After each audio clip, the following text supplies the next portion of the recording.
Today we'll start a poem of Unit 6, that is class discussion.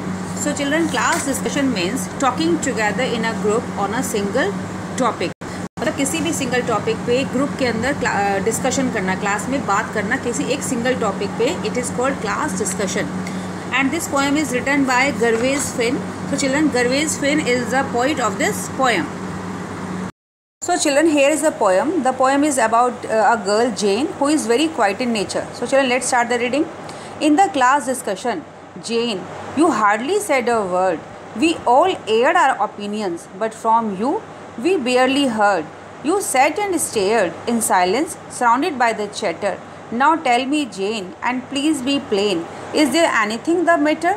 In this poem, the teacher is asking the Jane about her quietness. So children, in the class discussion, Jane, you hardly said a word. Now teacher is saying here कि जब class में class discussion होता है, जब बच्चे सारे single topic पे class में डिस्कस करते हैं ग्रुप के अंदर, you hardly said a word, तुम मुश्किल से ही कुछ बोलती हो. We all aired our opinion. aired का मतलब पब्लिकली, कि हम अपनी जो ओपिनियन, अपने जो विचार हैं वो पब्लिकली हम बोल रहे होते हैं. But from you we barely heard. लेकिन तुम्हारी तरफ से हम मुश्किल से ही कुछ सुन पाते हैं. You sat and stared in silence, surrounded by the chatter.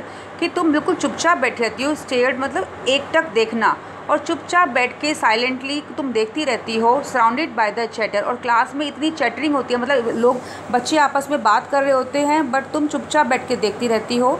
Now tell me, Jane. अब कहती कि जेन मुझको बताओ. And please be plain. Plain का मतलब क्लियरली, कि तुम मुझको क्लियरली बताओ. Is there anything the matter? कि क्या कोई बात है?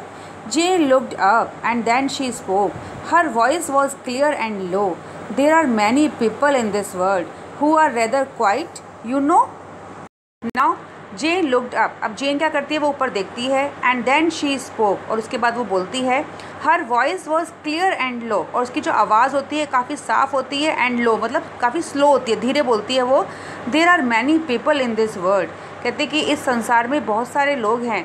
Who are rather quiet, you know. क्या तुम जानते हो वो शांत हैं, मतलब they are quiet in nature, कि वो अपने नेचर में क्वाइट हैं. So children, poem is completed here. I hope you have understood the poem.